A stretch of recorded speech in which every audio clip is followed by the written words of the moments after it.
दिल्लीच्या जंतर मंतरवर झालेल्या त्या विद्यार्थी आंदोलनानं फक्त केंद्र सरकारला हादरा नाही दिला, तर त्याचे पडसाद आता थेट महाराष्ट्राच्या राजकारणात सुद्धा उमटायला लागलेत। एका आंदोलनानं सगळ्या राजकीय पक्षांना एक गोष्ट स्पष्ट करून दाखवली, आता निवडणुका फक्त पारंपरिक मतदारांवर जिंकता येणार नाही, तर जेनझींचा विश्वास जिंकणं सुद्धा तितकंच महत्त्वाचं ठरणार आहे। त्यामुळेच राज्यात शिवसेना ऍक्शन मोडमध्ये आल्याची चर्चा आहे। 2029च्या निवडणुकांवर डोळा ठेवत एकनाथ शिंदे यांनी आतापासूनच तरुण मतदारांसाठी खास अशी रणनीती आखायला सुरुवात केल्याची माहिती समोर येते। नेमका काय आहे त्यांचा प्लॅन, शिवसेना कोणत्या चेहऱ्यावर मोठी जबाबदारी सोपवणार आणि अचानक जेनझी एवढे महत्त्वाचे का ठरतायत, चला सविस्तर जाणून घेऊया। नमस्कार, मी सारिका आणि तुम्ही पाहताय पॉलिटिकल महाराष्ट्र। जंतर मंतरवर नुकतंच देशभरातील विद्यार्थ्यांचं मोठं आंदोलन पाहायला मिळालं। नीट पेपर फुटी आणि शिक्षण व्यवस्थेतील त्रुटींच्या विरोधात हजारो विद्यार्थी रस्त्यावर उतरले। विशेष म्हणजे या आंदोलनात सर्वाधिक सहभाग होता तो जेनझी तरुणांचा। सोशल मीडियावर सुरू झालेला आवाज थेट दिल्लीच्या रस्त्यांवर पोहोचला आणि त्याची दखल केंद्र सरकारला सुद्धा घ्यावीच लागली।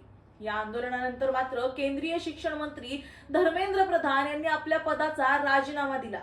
मोदी सरकारच्या 12 वर्षाच्या कार्यकाळात विद्यार्थ्यांच्या प्रश्नांवर इतक्या मोठ्या प्रमाणात उभं राहिलेलं हे आंदोलन असल्याची चर्चा देशभर झाली। याच पार्श्वभूमीवर आता शिवसेनेनं सुद्धा आपली रणनीती बदलण्याचा निर्णय घेतल्याचं समोर आलंय। सूत्रांच्या माहितीनुसार लवकरच शिवसेनेची या संदर्भात विशेष बैठक सुद्धा होणार आहे। या बैठकीत जेनझी मतदारांपर्यंत पोहोचण्यासाठी स्वतंत्र कृती आराखडा केला जाणार आहे। तरुण मतदारांचं नेतृत्व करू शकेल, सोशल मीडियावर प्रभाव असलेला आणि युवकांमध्ये लोकप्रिय असलेला चेहरा पुढे आणण्याची तयारी पक्षानं सुरू केली आहे। यासाठी पक्षातील काही वरिष्ठ नेत्यांच्या तरुण मुलांचा विचार केला जात असल्याची चर्चा आहे।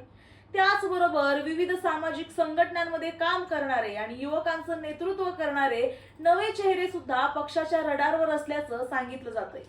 शहरांपासून गावांपर्यंत तरुण मतदारांपर्यंत पोहोचण्यासाठी विशेष मेळावे, संवाद कार्यक्रम आणि युवकांसाठी स्वतंत्र मोहीम राबवण्यावर सुद्धा पक्षांतर्गत विचार सुरू असल्याची माहिती सूत्रांकडून मिळते। उपमुख्यमंत्री एकनाथ शिंदे यांनी पक्षातील सर्व पदाधिकारी आणि नेत्यांना तरुणांच्या प्रश्नांवर आतापासूनच लक्ष केंद्रित करण्याच्या सूचना दिल्याचं सुद्धा सांगितलं जातंय।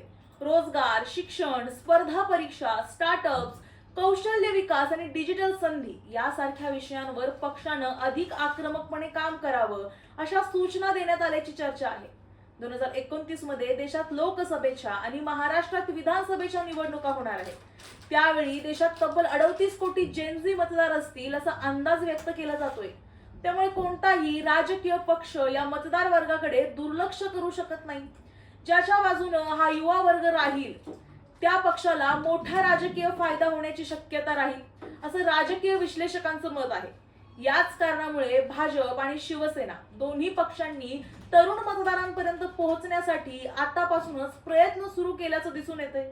पंतप्रधान नरेंद्र मोदी सुद्धा सोशल मीडियाच्या माध्यमातून सातत्यानं युवा वर्गाशी संवाद साधताना दिसतायत। दुसरीकडे नीट पेपर फुटी प्रकरणानंतर पुन्हा अशा घटना घडू नयेत म्हणून केंद्र सरकारनं संसदेत परीक्षा सुधारणा विधेयक सुद्धा मंजूर केले।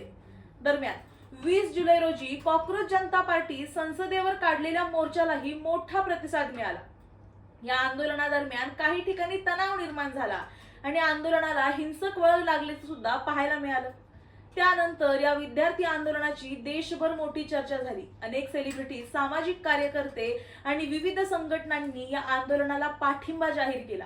आता या सगळ्या घडामोडीनंतर एक गोष्ट स्पष्ट झाली आहे, भारतीय राजकारणात जेनझी हा केवळ सोशल मीडियावर ट्रेंड करणारा वर्ग राहिलेला नाहीये, तर तो निवडणुकांचे निकाल बदलू शकणारा निर्णायक मतदार बनत चाललाय।